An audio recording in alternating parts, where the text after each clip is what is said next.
Lakers. Lakers. Alors pas les Los Angeles Lakers, mais Lakers, ça veut dire en hollandais délicieux. Le vin est lekker, dormir est lekker.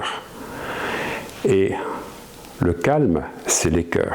J'adore particulièrement leur expression lekkerdruk, c'est-à-dire la pression délicieuse.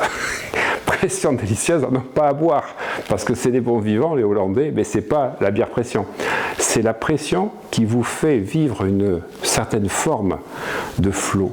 Le flow, chez eux, c'est le lekkerdruk, c'est-à-dire la pression qui n'est pas trop forte et qui ne vous met pas dans le burn-out. C'est quand vous êtes dans cette tension, une petite tension qui vous oblige à vous challenger, mais pas dans une surtension qui vous fait vous surénaliser, mais juste cette tension qui vous oblige à rentrer dans un état différent. Vous sortez du bêta pour être en alpha, et si vous avez malheureusement trop de pression, vous êtes un gros bêta, et vous allez descendre vraiment en bêta.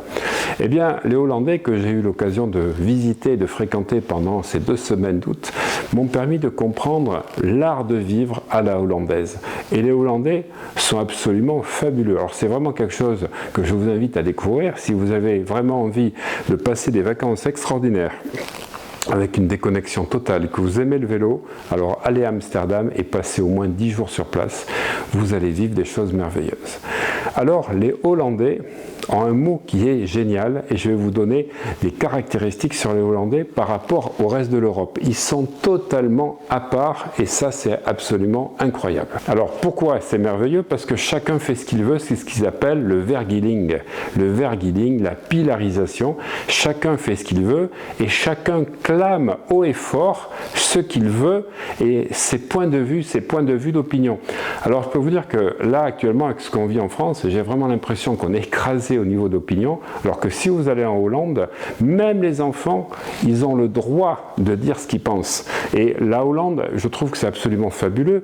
Alors c'est vrai qu'ils ont un côté très libéral, mais chacun vit ce qu'il veut, et chacun a le droit de dire ce qu'il pense vraiment. Et ça sort de notre langue de bois qu'on vit en France. Alors premièrement, la distance hiérarchique, qu'on appelle le degré d'inégalité.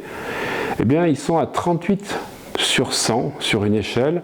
Ils sont le pays le plus bas en Europe, c'est-à-dire que pour eux, eh bien, ce qui est important, c'est pas du tout le rapport hiérarchique, c'est d'être indépendant, d'être autonome, de se mettre à son compte, et ils ne sont pas dans cette lutte des classes qu'on peut trouver dans certains pays.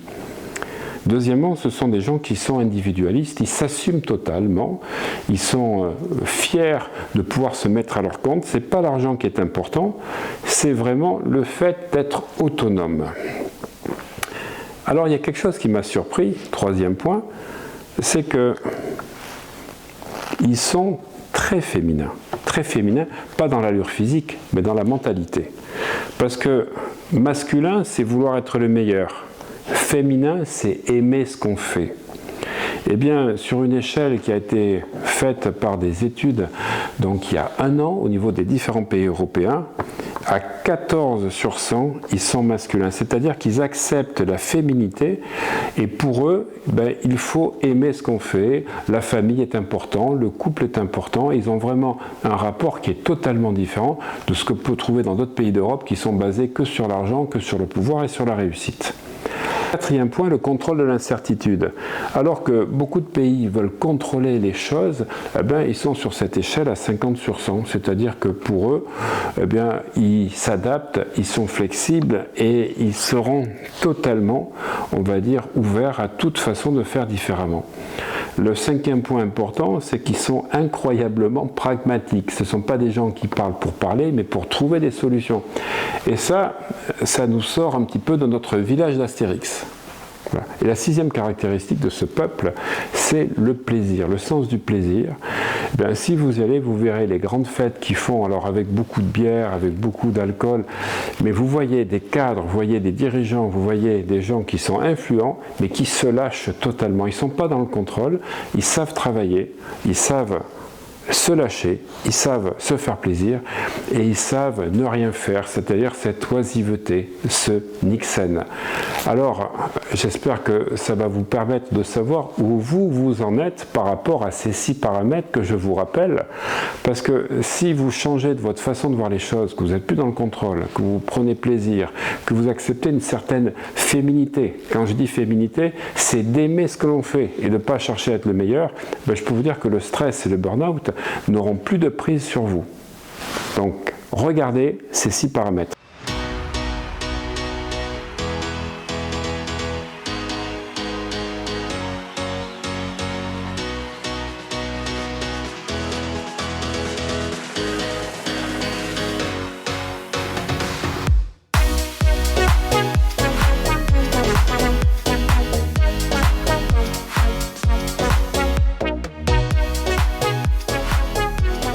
Alors pour moi c'est vraiment important que vous fassiez le point. Je vais vous dire quelque chose, c'est que j'ai découvert en revenant en France qu'aujourd'hui on a l'impression que la suractivité c'est notre statut social.